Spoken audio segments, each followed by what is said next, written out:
Today we're going to talk about some exercises that will help you with breathing and supporting your sound, as well as helping you through the parts of your voice that feel kind of harder, like those passagios, those register shifts.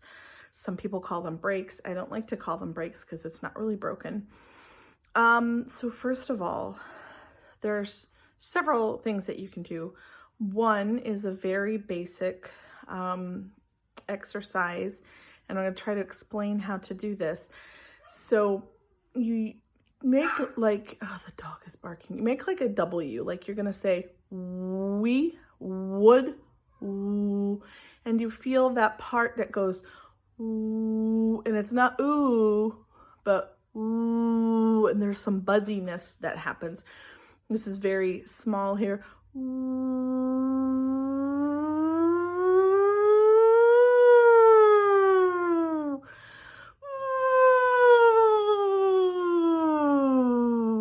And so you can do some slides up and down. It's always a good idea to do some slides to get your voice kind of moving in the morning or whenever, after some period of just sitting down. A lot of times when we're singing in church, our voices are all warmed up, and then we sit for a while, and then, oh, it's time to sing. So while you're not going to necessarily go woo in the middle of church, certainly just keeping your voice warmed up can be really helpful. So you're going to do like just something really simple here. We're just going to slide up and down on a fifth. And I'm going to start it a little bit lower, so mid-range. So this is A below middle C. If you're a guy, you might want to start it lower. Oh, it's just a little bit lower in the range. Ooh.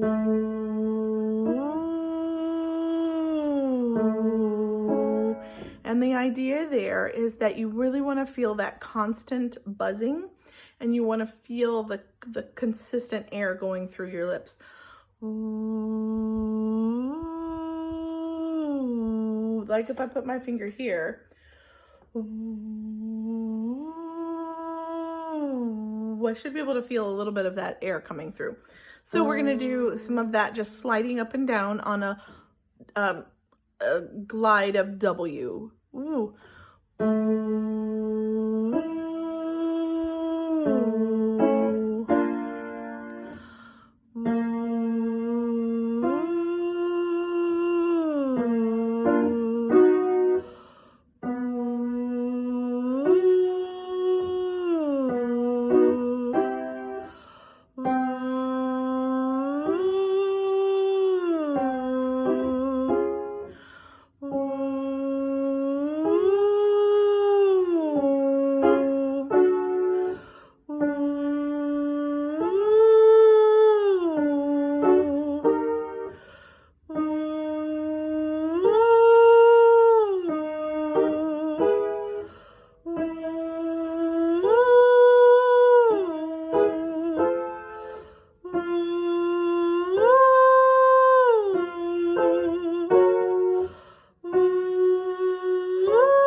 Good. That was going up to a high G, and it might make you a little itchy. It kind of tickles my nose and the front of my face a little bit as we do that. So, so if you're feeling that, if you're feeling a little buzziness, a little like sensation, then you're doing it right. So keep up the good work. Okay, so that went up to a high G. So sopranos and tenors, you might want to go higher, and that's fine. Altos and basses, I encourage you to work work hard to try to get up to that note, because the higher you can sing, the easier those middle and lower notes will be. So just allow, try not to give up. I know it's easy to think, oh, I can't do that, but I think with a little bit of effort and just a mental preparation, you can do it. Okay, so we have the W glide kind of sound that you can do. The next one, some people have a harder time doing this, and so you can replace it with the W glide feeling if you want. You could also do a, which I feel that really gets tickly if you do something like, and right now I'm really feeling the vibration here, like it's really tickling me. You can do that to get the same kind of effect, but if you can do a lip or tongue trill, so either or either of those two things. If you can do either of those two things, they're interchangeable. That can be very helpful for helping you to connect the breath and the sound. So our vocal cords vibrate when the air goes through them. The air makes them vibrate. And so if there's a consistent flow of air that's making them vibrate, then that means that there's a consistent flow of air that's making your lips or your tongue. It looks really funny on a video recording, doesn't it? I should like strobe it or something. So if you can do that exercise, or if you can do it a little bit and then try to get a little bit better each time, that can really be helpful. You can do so many things with that. You can sing phrases. You can do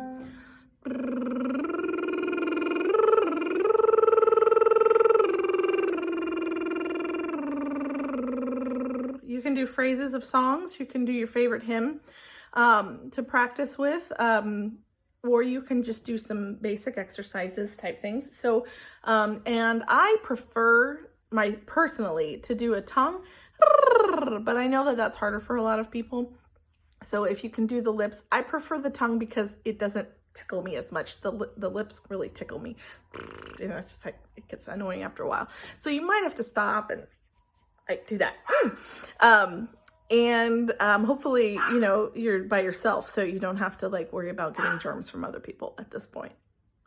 All right, so we're gonna change up that exercise this time. My dog is barking. We're gonna do, let's see. We'll just do a simple triad with,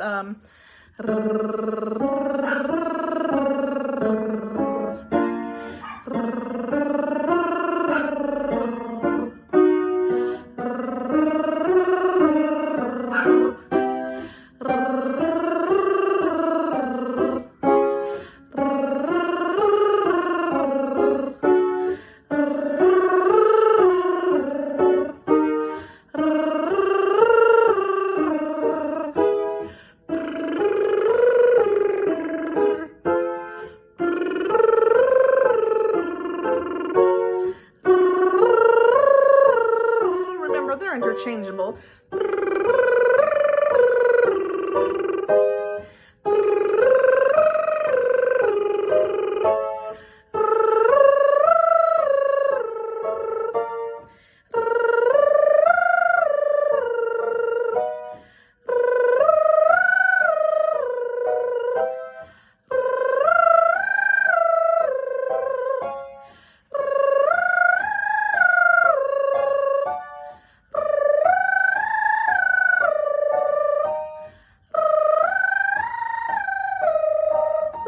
B flat for sopranos and tenors, you're going to want to try to get there. Just a real tiny little sound there. Don't try to force it. It's really about the air moving through and about the space. So those are some things that you can do to do. So those two or 2 to 3 exercises you can do on your own. Without anything else. You can use those techniques in music, like in phrases that you're singing. or in regular warm-up type situations. And that sort of thing can help you as you're continuing to work. So I hope that those things help you today.